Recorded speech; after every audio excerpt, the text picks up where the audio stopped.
Assalamualaikum warahmatullahi wabarakatuh. Izin memperkenalkan diri, nama saya Nurul Aini Sama Mansyela, NPM 22430007 dari kelas D. Di sini saya akan mempresentasikan tugas individu mata kuliah pemrosesan data terdistribusi yang bertemakan smart contract. Nah, yang pertama ada pengertian smart contract atau biasa juga disebut dalam bahasa Indonesianya kontrak pintar, yang artinya kontrak terprogram yang perjanjiannya dicatat dalam kode komputer di blockchain, juga dijalankan secara otomatis tanpa perlu perantara. Nah, di sini yang dimaksudkan tanpa perlu perantara itu adalah seluruh transaksi akan langsung diproses tanpa adanya pihak lain yang terlibat. Lalu kita lanjut ke slide selanjutnya, jenis smart contract. Jenis smart contract itu sendiri ada dua. Yang pertama, jenis smart contract deterministrik dan jenis smart contract non-deterministrik. Yang pertama, smart contract deterministrik, yaitu di mana dapat memiliki segala informasi yang diinginkan melalui blockchain yang dijalankan. Dan yang kedua, smart contract non-deterministik, yaitu di mana kontrak yang membutuhkan informasi eksternal ke blockchain. Informasi tersebut bisa didapatkan dari berbagai hal seperti laporan cuaca, hasil pemilihan umum, ataupun hasil pertandingan olahraga. Lanjut, yang ketiga ada cara kerja smart contract. Cara kerja smart contract mendigitalisasi perjanjian kontrak dengan mengubah persyaratan menjadi sebuah kode komputer yang otomatis dijalankan.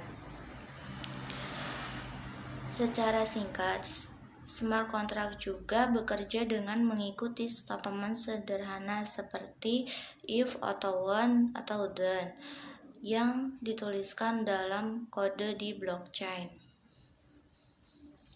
di mana jaringan komputer akan menjalankan tindakan yang tertulis dalam kode tersebut ketika kondisi yang telah ditentukan terpenuhi dan terverifikasi. Dan yang keempat ada penerapan smart contract. Yang pertama ada industri kesehatan, digunakan dalam rangka merekam serta mentransfer data para pasien yang ada secara aman. Melalui penerapan ini, para pasien dapat dengan mudah mengendalikan data yang mereka miliki sendiri. Yang kedua ada pemerintahan. Melalui penerapan ini dijalankan berdasarkan blockchain, memungkinkan sistem pemungutan suara yang dapat berjalan secara adil dan aman. Salah satu aplikasi yang menggunakan fitur kontrak pintar atau smart contract serta teknologi blockchain adalah follow my vote. Setiap suara yang masuk ke dalam sistem terjaga dari penipuan. Yang ketiga ada asuransi. Di dalam smart contract, asuransi diterapkan pertama kali oleh dua perusahaan. Asuransi yang pertama kali menguji smart contract pada tahun 2017 yaitu Atlas Insurance di Malta dan AXA di Prancis. Dan yang keempat, industri bisnis dapat menghasilkan berbagai keuntungan besar, di mana sistem ini diterapkan untuk membayar para staf di sebuah perusahaan. Contohnya, melalui sistem smart contract di perusahaan, maka staf akan dapat gajinya secara tepat waktu.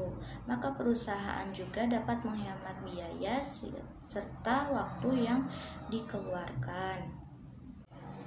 Smart contract juga memiliki kerugian ya teman-teman. Jadi kerugian smart contract itu ada 4. Yang pertama, regulasi hukum yang lemah dari pekerjaan smart contract.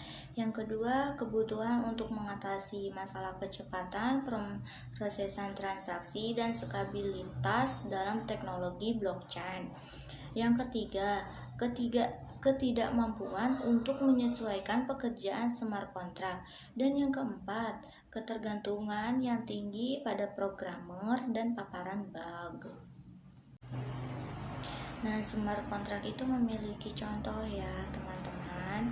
Contohnya itu ada 4. Yang pertama Ethereum, yang kedua Solana, yang ketiga Cardano, yang keempat BNB Chain. Nah, di sini saya akan menjelaskan secara singkat ya dari smart contract Solana. Jadi contoh smart contract Solana itu menyimpan detail transaksi di buku besar setiap komputer di jaringan informasi yang terlibat dalam transaksi tidak dapat diubah oleh pihak lain. Lalu smart contract memiliki kelebihan. Kelebihannya itu kurang lebih ada 5. Yang pertama ada otonomi perjanjian yang benar-benar dibuat oleh kita sendiri tanpa bergantung pada bank, broker, atau perantara lainnya. Yang kedua ada kecepatan tinggi. Smart contract itu benar-benar otomatis. Beberapa operasi biasanya memerlukan banyak dokumen, tetapi dapat dilakukan dalam beberapa detik melalui smart contract. Yang ketiga, terpercaya. Smart contract ada di blockchain, yang artinya secara otomatis dipantau oleh perangkat yang terhubung olehnya. Yang keempat, akurat. Smart contract dijalankan oleh mesin komputer. Ini berarti yang hampir tidak terjadi kesalahan yang dilakukan oleh manusia. Yang kelima ada lebih murah. Smart contract jauh lebih murah daripada kontrak tradisional. Ini terutama karena perantara dengan upah per jam yang sangat tinggi tidak lagi diperlukan. Yang terakhir ada kesimpulan. Berdasarkan isi smart contract tersebut yang sebelumnya telah dibuat di dalam blockchain yang sederhana hingga yang kompleks, smart contract dapat digunakan untuk transaksi ekonomi sederhana seperti memindahkan uang dari titik A ke titik B, serta memanajemen aset dalam ekonomi berbagi. Smart contract juga dapat digunakan dalam industri kesehatan, pemerintahan, asuransi, dan juga industri bisnis. Demikian presentasi tugas individu pemrosesan data terdistribusi bertemakan smart contract yang bisa saya dapatkan. Kurang lebihnya saya mohon maaf, dan apabila ada perkataan yang salah, apapun kurang tepat, saya mohon maaf sekali lagi. Wassalamualaikum warahmatullahi wabarakatuh.